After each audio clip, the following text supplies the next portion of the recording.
Hi friends, welcome to my channel.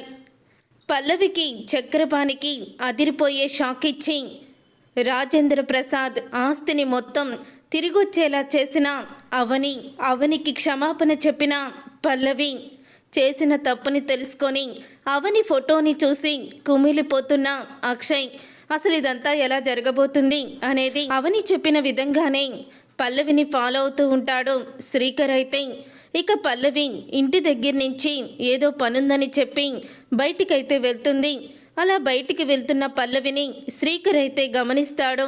పల్లవి ఈ టైంలో ఎక్కడికి వెళ్తుంది అని అనుకుంటూ అప్పుడే ఇక పల్లవిని ఫాలో అవుతూ వెళ్తూ ఉంటాడు శ్రీకర్. అయితే సరిగ్గా పల్లవి చక్రపాణి గెస్ట్ హౌస్ దగ్గర కారు ఆపి లోపలికి వెళ్తుంది. అప్పుడే శ్రీకర్ అయితే పల్లవి కారు చూసి ఇది చక్రపాణి గెస్ట్ హౌస్ కదా, అంటే తండ్రి కూతుళ్ళు ఇక్కడే ఉన్నట్టున్నారు అని అనుకుంటూ అప్పుడే ఇక శ్రీకర్ అయితే కారు దిగి లోపలికి వెళ్తాడు. ఇంతలో పల్లవి అయితే ఎంతో ఆనందంగా ఉంటుంది. డాడీ, జీవితంలో ఇంత ఆనందాన్ని నేను ఎప్పుడూ కూడా అనుభవించలేదు. నేను దేనికోసమైతే ఆ ఇంట్లో కమల్ని ఇష్టం లేకుండానే పెళ్లి చేసుకొని అడుగుపెట్టానో ఆ కళ ఇవాళకి నెరవేరింది అని అంటూ ఉంటుంది. పల్లవి అయితే ఆ రాజేంద్ర ప్రసాద్ కుటుంబం ఆస్తిని కోల్పోయి ఎవరికి వాళ్ళు యమునా తీరు అన్నట్టు మొగుడు పెళ్ళాలు తలోక దిక్కుకి వేరైపోయి ఇల్లుని వదిలేసి వెళ్ళిపోయే పరిస్థితిని తీసుకొచ్చావు. నువ్వు చాలా గ్రేట్ డాడ్ అని అంటూ ఉంటుంది. పల్లవి అయితే అప్పుడే శ్రీకర్ వాళ్ళ మాటల్ని వింటూ ఉంటాడు. అప్పుడే ఇక చక్రపాణి అయితే అవునమ్మా, నిజంగా ఇదంతా కూడా నా పేరు మీద ఉన్న ఆ బినామీలో చేసిన పని. వాళ్లే గనక నాకు సహాయం చేస్తుండకపోతే నేను ఇప్పటి వరకు ఇక్కడికి వచ్చేవాణ్ణి కాదు. ఎంతో నమ్మకంగా నేను చెప్పినట్టు చేసి వాళ్ళు నిజంగా చాలా బాగా ఆస్తిని కొట్టేశారు. ఆ అక్షయ్ని మోసం చేసి ఆస్తిని మొత్తం కంపెనీని మొత్తం కొలాప్స్ చేసేలాగా చేశారు అని అంటూ ఉంటాడు చక్రపాణి. ఆ మాట విని వదినావో అనుమానించిందే నిజం. ఈ పల్లవి చక్రపాణి చేసిన కుట్ర వల్లే ఈరోజు మా కుటుంబానికి పరిస్థితి వచ్చింది అని శ్రీకర్ అయితే వాళ్ళ మాటలు విని అనుకుంటూ ఉంటాడు. తర్వాత ఇక పల్లవి అయితే అంటూ ఉంటుంది చక్రపాణితో, ఆ ఇంటిని కూడా మన సొంతం చేసుకోవాలి డాడీ. ఇంటిని సొంతం చేసుకుంటే ఆ ఇంటికి నేనే మహారాణిని అవుతాను. మెయిన్ వికెట్లు పడిపోయాయి కాబట్టి ఆ ఇంటికి నేనే మహారాణిని అని అంటూ ఉంటుంది పల్లవి. అప్పుడు ఇదంతా కూడా శ్రీకర్ అయితే వీడియో అయితే తీసేస్తాడు. శ్రీకర్ ఇక వీడియో తీసి వెంటనే వెళ్ళి అవనికైతే చెప్తూ ఉంటాడు. ఇక అవని అయితే అది వీడియో చూసి కోపంతో రగిలిపోతూ ఉంటుంది. ఇన్ని రోజులు మన కుటుంబ పరువు గురించి, కన్నయ్య భవిష్యత్తు గురించి మనం ఆలోచించాము శ్రీకర్, కానీ పల్లవి చక్రపాణి హద్దు దాటేశారు. వాళ్ళు మన కుటుంబాన్ని ఎంతో నాశనం చేశారు. మన కంపెనీని కొలాప్స్ చేయించి ఇప్పుడు వాళ్ళు రాజ్యాన్ని ఏలుతున్నారు. లేదు, మన కంపెనీ మనకి తిరిగి రావాలి. మనం ఎంతైతే కంపెనీ కొలాప్స్ అయిందని వేదన పడ్డామో దానికి 100 రెట్లు వేదన వాళ్ళు పడాలి. ఇప్పటి వరకు పల్లవిలో మార్పు వస్తుందిలే అని ఆలోచించాను. మంచితనానికి పోతే రోజులు లేవని అర్థమైపోయింది శ్రీకర్. మనం ముళ్ళుని ముళ్ళుతోనే తీయాలి, వజ్రాన్ని వజ్రంతోనే కోయాలి. ఈ వీడియోని తీసుకువెళ్ళి మీ అన్నయ్యకో మీ అమ్మకో చూపించినంత మాత్రాన మనకి పోయిన ఆస్తులు తిరిగి రావు. మన ఆస్తులు మనకి దక్కాలి. ఈ పల్లవి చక్రపాణి చేసిన కుట్రలు మీ అన్నయ్య మీ అమ్మ అందరూ కూడా తెలుసుకోవాలి. అప్పుడే వాళ్ళకి మనం తిరిగి సరైన దెబ్బ కొట్టినట్టు అవుతుంది అని అంటూ ఉంటుంది అవని. అయితే మరి ఇప్పుడు ఏం చేద్దాం వదినా అని అనగానే అప్పుడే ఇక అవని తను చేసిన ప్లాన్ అయితే చెప్తుంది. సరే వదినా, నువ్వు చెప్పింది చాలా కరెక్ట్గా ఉంది అని అంటూ ఉంటే, సరే అయితే ఇది 3వ గంటకి తెలియకుండా మనమిద్దరమే చెయ్యాలి అని అంటూ ఉంటుంది అవని. సరే వదినా అని అంటూ ఉంటే ఇంతలో ఇక అక్షయ్ అయితే ఉద్యోగం కోసం ప్రతి చోట కూడా తిరుగుతూ ఉంటాడు. అప్పుడే ఇక ఉద్యోగానికి ఇంటర్వ్యూకి వెళ్ళినప్పుడు అక్కడ ఉన్న వాళ్ళైతే మీరు రాజేంద్ర ప్రసాద్ కంపెనీని 41 సంవత్సరాలుగా మెయింటైన్ చేస్తూ వచ్చారు. ఆయన ఎప్పుడైతే ఇంట్లో నుంచి రాజేంద్ర ప్రసాద్ గారు వెళ్ళిపోయారో మీ ఆవిడ అవని చెప్పినా కూడా మీరు వినకుండా ఇలాగా వేరే వాళ్ళకి సంతకాలు పెట్టి మీ కంపెనీ కొలాప్స్ అయ్యేలా మీరే చేశారంట కదా. ముందు వెనక ఆలోచించకుండా అంత పెద్ద కంపెనీని పవర్ ఆఫ్ పట్టాన్ని చేతిలో పెట్టుకొని మీరు కొంచెం కూడా ఆలోచన శక్తి లేకుండా కోపంలో మూర్ఖంగా సంతకం పెట్టేసినందుకు మీ కుటుంబం ఇప్పుడు రోడ్డు పాలు అయ్యింది. మీ ఆస్తులు కంపెనీ అన్నీ కూడా పోయాయి. అయినా ఒక కంపెనీని రన్ చేయడం అంటే ఇలాగ కోపాలు తాపాలు మూర్ఖంగా ఆలోచించకూడదు మిస్టర్ అక్షయ్. ఇప్పుడు మీలాంటి వాళ్ళని మా కంపెనీలో పెట్టుకుంటే రేపు మా కంపెనీ పరిస్థితి కూడా అలాగే ఉంటుంది. మీరు మూర్ఖంగా ఆలోచించి ఆవేశంలో తీసుకునే నిర్ణయాలు ఎలాంటి దారి తీస్తాయో మీ విషయంలో మీరే తెలుసుకున్నారు కదా. ఇప్పుడు మేం కూడా కష్టాల్ని కొని తెచ్చుకోవాలని అనుకోవడం లేదో, దయచేసి వెళ్ళిపోండి అని అంటూ ఉంటారు వాళ్ళైతే. అప్పుడే ఇక అక్షయ్ అయితే ఆ మాటలకి చాలా బాధపడుతూ ఉంటాడు. అలాగే 2-3 ఇంటర్వ్యూలకి వెళ్తాడు. వెళ్ళిన తర్వాత అక్కడ అందరూ కూడా అలాగే సమాధానం చెప్పడంతో ఇక ఎంతో బాధపడుతూ తిరిగి ఇంటికైతే వస్తాడు. ఇంటికి వచ్చిన అక్షయ్ని చూసి పార్వతి అయితే అడుగుతూ ఉంటుంది, ఏంటి అక్షయ్ అలా ఉన్నావో అని అడుగుతూ ఉంటే, అమ్మా నా తొందరపాటు వల్లే మన కుటుంబం ఇలాగా ముక్కలైపోయిందని, నా మూర్ఖత్వం వల్లే, నా ఆలోచన శక్తి కోల్పోవడం వల్లే ఇదంతా జరిగిందని అందరూ కూడా నన్నే అంటున్నారు. నేను నిజంగానే ఎంత పెద్ద తప్పు చేశానో ఇప్పుడు అర్థమవుతుంది అని అక్షయ్ అయితే అంటూ ఉంటాడు. అదేం లేదు అక్షయ్, మన తలరాత ఎలా రాసుంటే అలా జరుగుతుంది, మనం ఏం చేయలేం కదా అని పార్వతి అంటూ ఉంటుంది.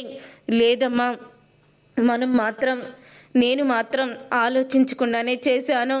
ఆ రోజు అవని నాకు చెప్తూనే ఉంది, వాళ్ళు చెప్పే మాటల్లో నిజం కనిపించడం లేదో, నమ్మకం కుదరడం లేదో, మీరు ఆలోచించకుండా సంతకాలు పెడితే రేపేదైనా ఇబ్బంది జరగచ్చు అని నాకు చెప్తూనే ఉంది. కానీ నేనే వినిపించుకోకుండా అవని చెప్తే నేనేంటి వినేది అన్నట్టు సంతకాలు పెట్టేశాను కళ్ళు మూసుకొని. ఇప్పుడు ఈ పరిస్థితికి రావడానికి కారణమయ్యాను అని అంటూ ఉంటే అప్పుడే ఇక అది విని అంటూ ఉంటుంది పార్వతి అయితే, నువ్వు దీంట్లో చేసిన తప్పేమీ లేదు అక్షయ్, అయినా నీ మనసుని ఇలాగా తారుమారు చేసి నిన్ను అసలు పని మీద శ్రద్ధ లేకుండా చేస్తుంది అవనియే కదా. అవని వల్లే నువ్వు మెంటల్గా డిస్టర్బ్ అయ్యి ఇలాంటి పనులు చేయాల్సి వచ్చింది అని పార్వతి అయితే చెప్తూ ఉంటుంది. అప్పుడు ఇక రాజేంద్ర ప్రసాద్ అయితే ఆ మాటలు వింటాడు. ఆ మాటలు విని, శభాష్ పార్వతి, కొడుకు చేసింది తప్పు కాదు, అది కూడా అవని మీదే నెట్టేస్తున్నావు నిందని, నిజంగా నువ్వు ఉండాల్సిందానివే అని అంటూ ఉంటాడు రాజేంద్ర ప్రసాద్. నువ్వు ఇంట్లో నుంచి వచ్చేటప్పుడు నీ కోడళ్ళిద్దరూ కూడా బంగారం ఇచ్చి వెళ్ళిపోండి అని చెప్పారు. దానికి కూడా అవని ఇల్లే రాయించుకుంది. మీరు నగలు అడగడంలో తప్పేముందని వాళ్ళని తప్పు పట్టకుండా అక్కడ కూడా అవనిదే తప్పన్నావు. శభాష్ పార్వతి, నువ్వు నిజంగా చాలా గొప్పదానివి. నీ ఇద్దరు కోడళ్ళు కనీసం ఎలా ఉన్నావు అని ఫోన్ చేయడం కానీ, ఇక్కడికి వచ్చి ఎలా ఉన్నారు ఏం తింటున్నారని అడగడం కానీ ఒక్కళ్ళు కూడా చెయ్యలేదు. కోడళ్ళు అని నెత్తిన పెట్టుకుని ఊరేగినా నువ్వు ఈరోజు నీ కోడళ్ళు కనీసం నీ క్షేమ సమాచారాన్ని కూడా అడగలేదు. అలాంటి కోడళ్ళు నీకు గొప్ప అయిపోతున్నారు. ఇప్పుడు అవని ఏ పని చేసినా నీకు తప్పుగానే అనిపిస్తుందన్నమాట అని అంటూ ఉంటే అప్పుడే ఇక అది విని ఒక్కసారి షాక్ అయిపోతూ ఉంటుంది పార్వతి అయితే. చూడు పార్వతి, పచ్చ కామెరలో ఉన్నవాడికి లోకమంతా పచ్చగానే కనిపిస్తున్నట్టు మీ ఇంట్లో జరిగే ప్రతి సమస్యకి కారణం అవని అంటే అది నీ మూర్ఖత్వం మాత్రమే. త్వరలోనే అవని గొప్పతనం ఖచ్చితంగా మీరిద్దరూ తెలుసుకుంటారు. అవని ఎలాంటిదో, తను ఎందుకు ఏం చేసిందో మొత్తం మీకు తెలిసిపోతుంది అని అంటూ ఉంటాడు రాజేంద్ర ప్రసాద్. అవని ఏ తప్పు చెయ్యలేదని నిజాలు బయటపడిన రోజు మీరు అవని ముందు నించోడానికి కూడా భయపడిపోతారు అని అంటూ వెళ్ళిపోతాడు రాజేంద్ర ప్రసాద్ అయితే. ఇక ఇదంతా ఇలా జరుగుతూ ఉండగానే అవని శ్రీకర్ ఇద్దరు చక్రపాణి బినామీసిని పిలుస్తారు. ఇక పిలిచి, ఎందుకు మీరు అక్షయ్ గారిని మోసం చేసి రాజేంద్ర ప్రసాద్ గారి కంపెనీని కొలాప్స్ అయ్యేలా చేసి చక్రపాణి పేరు మీదకి మార్చారు చెప్పండి అని అడుగుతూ ఉంటుంది. అవని అయితే, ఏంటి మేడం మీరు, అసలు చక్రపాణి ఎవరు, ఆయన ఎవరో కూడా మాకు తెలీదు, మేము కేవలం ప్రాజెక్టు ఫైల్ మీదే సంతకం పెట్టించుకున్నాం, ఏంటి మా మీద ఈ నిందలు వేస్తున్నారు, మీరు మమ్మల్ని ఇబ్బంది పెడుతున్నారని మీ గురించి నేను పోలీస్ కంప్లైంట్ ఇవ్వాల్సి వస్తుంది, గుర్తుపెట్టుకోండి అని అంటూ ఉంటే, అప్పుడే ఇక ఆ మాట విని పోలీస్ కంప్లైంట్ ఇస్తారా, ఎందుకు ఇస్తారు, ఏమని ఇస్తారు, మీరు పోలీస్ కంప్లైంట్ ఇస్తే మేము చూస్తూ ఊరుకుంటాం అనుకుంటున్నారా, ఈ ఒక్కసారి ఈ వీడియో చూడండి అని వీడియో అయితే చూపిస్తుంది. అవని అయితే ఇక వీడియోని చూసి వాళ్ళిద్దరూ కూడా షాక్ అయిపోతూ ఉంటారు. మీరు చక్రపాణి బినామీస్ అని నాకు తెలుసు, ఈ ఒక్క వీడియో చాలు మీరు జైలు పాలు అవ్వడానికి, కాబట్టి మేము చెప్పినట్టు చేస్తే మీరు తప్పించుకోవచ్చు, లేకపోతే మాత్రం తర్వాత చాలా పరిస్థితులు సమస్యలు ఎదుర్కోవాల్సి వస్తుంది అని అంటూ ఉంటే, అప్పుడే ఇక ఆ మాట విని ఒక్కసారే షాక్ అయిపోతూ ఉంటారు వాళ్ళిద్దరూ కూడా. మేడం, ఇదంతా కూడా చక్రపాణి మా చేత ఆడించిన నాటకం, మేము చక్రపాణి బినామీలు, ప్రాజెక్టు పనని అక్షయ్ని బాగా నమ్మించి ప్రాజెక్టు ఫైలు మీద సంతకం పెట్టేలా చేయమన్నాడు, తను ఎలా చెప్పాడో మేము అలాగే చేశాము అని అంటూ ఉంటాడు అతను. అయితే అప్పుడే ఇక అవని అయితే, చూడండి మీరు ఇప్పుడు చెప్పిన మాట కూడా మా దగ్గర రికార్డ్ అయింది వీడియో కింద, మీరు మేము చెప్పినట్టు చెయ్యకపోతే మొత్తం ఈ వీడియోలో మేము పోలీసులకు కూడా ఇవ్వం, సోషల్ మీడియాకి ఇస్తాము, అప్పుడు మీ కుటుంబం కూడా రోడ్డున పడుతుంది, మీ కుటుంబాన్ని జనం అందరూ కూడా చీ కొడతారు, గుర్తుపెట్టుకోండి, మీకు పిల్లలున్నారు, మీ భార్య పిల్లల పరిస్థితి రోడ్డు మీద పడకుండా అవమానాలు పాలక అవ్వకుండా ఉండాలంటే మీరు తప్పకుండా ఈ పని చేయాల్సిందే అని అంటూ ఉంటే, ఆ మాట విని ఒక్కసారి షాక్ అయిపోతూ ఉంటారు వాళ్ళు. మీరు చెప్పినట్టే చేస్తాం మేడం అని అంటూ ఉంటే, సరే నేను చెప్పినట్టు చెయ్యండి అని ఒక ఫైల్ని అయితే ఇస్తుంది.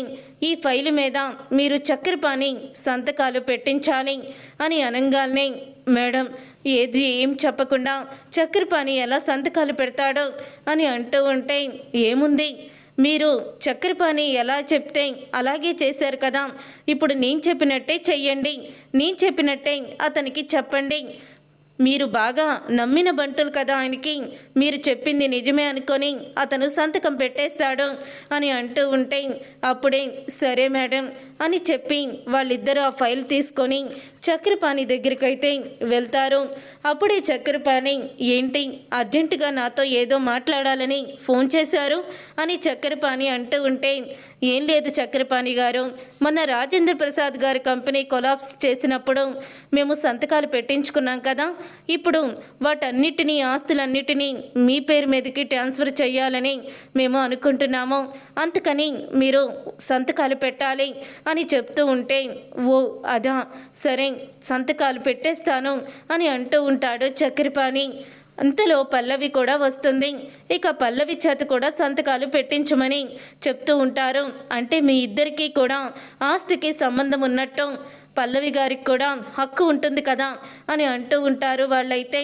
అవును, మీరు చెప్పింది కూడా నిజమే అని అంటూ ఉంటే, ఆ మాట విని పల్లవి కూడా సంతకాలు పెట్టాలని అనుకుంటుంది. ఇంతలో ఇక వాళ్ళైతే సంతకాలు పెట్టమని ఫైల్ ఇచ్చినప్పుడు పల్లవి అయితే, డాడ్ అది ఆ ఫైల్లో ఏముందో చూసి సంతకం పెట్టండి అని అంటూ ఉంటుంది పల్లవి. అప్పుడు ఇక చక్రపాణి అయితే, అవసరం లేదమ్మా, వాళ్ళు ఎంతో నమ్మకం నాకు అని అంటూ ఉంటాడు చక్రపాణి. సార్ ఎందుకు వచ్చిందిలే సార్, మీ అమ్మాయికి డౌట్ వచ్చింది కదా, అలా అనుమానం ఉన్నప్పుడు చదివే పెట్టండి సార్ అని అంటూ ఉంటారు వాళ్ళైతే. అయ్యో, నేను మీ మీద అనుమానంతో ఈ సంతకాలు చూసి పెట్టమని చెప్పలేదండి, అంటే ఈ మధ్య ఇలాంటివి జరుగుతున్నాయి కదా, అందుకని మన జాగ్రత్తలో మనం ఉండాలి కదా అని అలా మాట్లాడాను అని అంటూ ఉంటుంది పల్లవి. అదేనమ్మా, మేము కూడా అదే చెప్తున్నాం, మీ జాగ్రత్తలో మీరు ఉండాలి కదా, మీరు కూడా చూసి పెట్టండి సార్ చక్రపాణి గారు అని అంటూ ఉంటే అప్పుడే ఇక ఆ మాట విని అవసరం లేదు, మీ మీద నాకు నమ్మకం ఉంది అని చక్రపాణి అయితే చదువుకున్నానే ఆ పత్రాల మీద సంతకం అయితే పెట్టేస్తాడు. తరువాత పల్లవి కూడా చక్రపాణి పెట్టిన తర్వాత తను కూడా కళ్ళు మూసుకొని ఏమీ చూడకుండానే సంతకాలైతే పెట్టేస్తుంది. అలా పెట్టేసిన తర్వాత అప్పుడే వాళ్ళైతే సరే మీకు ఇక మీ ఆస్తులన్నీ కూడా మీ పేరు మీదకి రాజేంద్ర బ్రదర్స్ ఆస్తులు వచ్చేసాయి అని అంటూ ఉంటే అప్పుడే ఇక ఆ మాట విని షాక్ ఎంతో ఆనందపడుతూ ఉంటారు చక్రపాణి పల్లవి. తర్వాత ఇక బినామీలో సంతకం పెట్టించిన ఫైల్స్ అయితే అవని చేతికి ఇస్తారు. అవని చేతికి ఇచ్చిన తర్వాత మేడం మీరు చెప్పినట్టే మేము చేశాము, ఇప్పుడేం చెయ్యాలి అని అంటూ ఉంటే చూడండి, కొన్ని రోజులు మీ భార్య పిల్లల్ని తీసుకొని మీరు చక్రపాణి ఫోన్కి అందకుండా ఎక్కడికైనా వెళ్ళిపోండి, వేరే నెంబర్ యూజ్ చేయండి, మీకు నేను కాల్ చేస్తాను, అంతా చదువుకున్న తర్వాత మళ్ళీ మీరు వద్దురు కానీ మీకేమీ రిస్క్ ఉండదు అని అవని అయితే అంటూ ఉంటుంది. థ్యాంక్ యూ మేడం అని వాళ్ళిద్దరూ అక్కడి నుంచి వెళ్ళిపోతారు. వాళ్ళిద్దరూ అక్కడి నుంచి వెళ్ళిపోయిన తర్వాత అప్పుడే ఇంకా అవని అయితే శ్రీకర్ అయితే అంటూ ఉంటాడు, అన్నయ్య మన కంపెనీ మనకి వచ్చేసింది, ఇప్పుడు నువ్వు దర్జాగా మన కంపెనీలో వెళ్ళి కూర్చోవచ్చు అని అంటూ ఉంటాడు. శ్రీకర్ అయితే అప్పుడే ఇక ఆ మాట విని ఎంతో ఆనందపడుతూ ఉంటాడు. అక్షయ్ అయితే ఇదంతా ఎలా జరిగిందిరా అని అంటూ ఉంటే నేను లాయర్ కదా అన్నయ్య, ఎలాగైనా సరే మన కంపెనీని ఎవరైతే నీ చేత దొంగ సంతకం చేయించుకున్నారో వాళ్ళకి తగిన బుద్ధి చెప్పి మన ఆస్తిని మనకి వచ్చేలా చేశాను అని శ్రీకర్ అయితే చెప్తూ ఉంటాడు. ఆ మాట విని పార్వతి అందరూ కూడా చాలా ఆనందపడుతూ ఉంటారు. వెళ్ళన్నయ్య వెళ్ళి చైర్మన్ సీట్లో కూర్చో అని అంటూ ఉంటాడు. అక్షయ్కి చెప్తూ ఉంటాడు. అప్పుడే అమ్మా ఇప్పుడు వదిన పేరు మీద ఇల్లు ఉందని రావటం లేదు కదా, ఇప్పుడు అన్నయ్యది కూడా ఆ ఇల్లు, నువ్వు దర్జాగా వచ్చి ఉండొచ్చమ్మా అని అంటూ ఉంటాడు. శ్రీకర్ అయితే అవునమ్మా పదండి ఇంటికి వెళ్ళిపోదాం అని అక్షయ్ అయితే పార్వతి వాళ్ళని తీసుకొని ఇంటికైతే వెళ్ళిపోతాడు. అప్పుడు ఇక వెళ్ళిపోయేటప్పుడు అవనిని చూసి దేవుడు ఎప్పుడూ కూడా నిజాయితీగా ఉన్న వాళ్ళకి న్యాయం చేస్తాడు, ఇప్పుడు అదే జరిగింది మా విషయంలో, డాడీ మన కంపెనీ మనకి తిరిగి వచ్చింది అని అంటూ ఉంటాడు. అక్షయ్ అయితే అక్షయ్ అలా అన్న తర్వాత అప్పుడే ఇంకా చాలా ఆనందపడుతూ ఉంటాడు రాజేంద్ర ప్రసాద్. ఇక ఇంటికైతే వెళ్తారు. ఇంటికి తిరిగి వచ్చిన అక్షయ్ని పార్వతిని చూసి పల్లవి షాక్ అయిపోతూ ఉంటుంది. అప్పుడు ఇక శ్రీకర్ అయితే ఏంటి పల్లవి అలా షాక్ అయిపోయి చూస్తూ ఉండిపోతున్నావు, మన ఆస్తి మొత్తం మనకి తిరిగి వచ్చేసింది, కంపెనీ వచ్చేసింది, ఇదివరకులాగే మన ఆస్తులు మొత్తం అన్నయ్య పేరు మీదే ఉన్నాయి అని అంటూ ఉంటే ఆ మాట విని ఒక్కసారే షాక్ అయిపోతూ ఉంటుంది పల్లవి. షాక్ అయిపోతూ వెంటనే చక్రపాణికి ఫోన్ చేస్తుంది. అలా చక్రపాణికి ఫోన్ చేశాక చక్రపాణి కంపెనీస్ అన్నీ కూడా కొలాప్స్ అయ్యాయని మీడియాలో వస్తుంది. అది చూసి షాక్ అయిపోతూ ఉంటాడు చక్రపాణి. వెంటనే అక్షయ్ దగ్గరికి అయితే వస్తాడు. అక్షయ్ దగ్గరికి వచ్చి చక్రపాణి అయితే అసలు ఇదంతా ఎలా జరిగింది, అయినా నీ కంపెనీ ఎలా తిరిగి వచ్చింది అని అడుగుతూ ఉంటే నేనే చేశాను మావయ్య అని శ్రీకర్ అంటూ ఉంటాడు. ఎలా చేశావు, అయినా మీవి తిరిగి వచ్చి మావి కొలాప్స్ అవేనే ఏంటి అని అంటూ ఉంటే అది మీరు తేల్చుకోవాల్సిన విషయం, మమ్మల్ని అడుగుతారేంటి అని అడుగుతూ ఉంటాడు శ్రీకర్ అయితే. అప్పుడే మీరే ఏదో మోసం చేశారు అని చక్రపాణి అంటూ ఉంటే మోసం చేసింది నువ్వు మేం కాదు అని అవని అయితే అక్కడికి వస్తుంది. అప్పుడే ఇక అవని రాజేంద్ర ప్రసాద్ ఇద్దరు కూడా వస్తారు. ఇక రాజేంద్ర ప్రసాద్ చక్రపాణి చంప పగలగొడతాడు. పగలగొట్టి అప్పుడే ఇక వీడియోని చూపిస్తాడు. రే అక్షయ్, పార్వతి మీరు ఇప్పుడు నిజం తెలుసుకోవాలి, చూడండి మన కంపెనీకి తన బినామీల్ని పంపించి అక్షయ్ చేత దొంగ సంతకాలు చేయించి మన ఆస్తిని కంపెనీని కొలాప్స్ చేసేలాగా చేసింది ఈ చక్రపాణి. పల్లవి ఇద్దరు కూడా అని అంటూ నిజాన్ని బయట పెడతాడు. అది విని ఒక్కసారి అక్షయ్ పార్వతి షాక్ అయిపోతూ ఉంటారు. కానీ అవని మాత్రం తెలివిగా ఎవరి చేత అయితే బినామీల చేత్తో మన ఆస్తిని కొట్టేయాలని చక్కెరపాణి ప్లాన్ చేశాడో వాళ్ల చేతే ఈ చక్కెరపాణిని దెబ్బ కొట్టింది అవని, తన ఆస్తులన్నీ కూడా కొలాప్స్ చేయించింది అని అంటూ నిజాన్ని బయట పెడతాడు. ఎత్తులు పై ఎత్తులు మీకే కాదు మాకు కూడా వచ్చు బాబాయ్. ఇంకోసారి నా కుటుంబం జోలికి వచ్చారంటే మిమ్మల్ని ఏం చేస్తానో నాకే తెలీదు అని అంటూ ఉంటుంది చక్కెరపాణితో అవని. అయితే అప్పుడే అక్షయ్ అయితే చక్కెరపాణిని పోలీసులకి అప్పచెప్తామంటాడు. చచ్చిన పాము ఇంకేం చేస్తుంది అన్నయ్య అని శ్రీకర్ అయితే వద్దంటాడు. ఇక కమల్ అయితే పల్లవి చంప పగలగొట్టి నా కుటుంబాన్ని రోడ్డు పాలు చేయాలనుకున్నా నువ్వు ఇక నా జీవితంలో ఉండాల్సిన అవసరం లేదు, పో బయటికి అని కమల్ అయితే పల్లవిని బయటికి గెంటేస్తాడు. చూశారుగా ఫ్రెండ్స్, రాబోయే కథలో ఖచ్చితంగా ఇలాగే జరగబోతుంది. మరి ఇలాగే జరగాలని మీరైతే కోరుకుంటున్నారా? అయితే వీడియోని తప్పకుండా లైక్ చేసి ఛానల్ని సబ్స్క్రైబ్ చేసుకొని పక్కనే ఉన్న గంట సింబలపై ఆల్ అని క్లిక్ చేయండి. అప్పుడే మేము పెట్టే ప్రతి వీడియో మీరు మిస్ కాకుండా చూసేవచ్చు.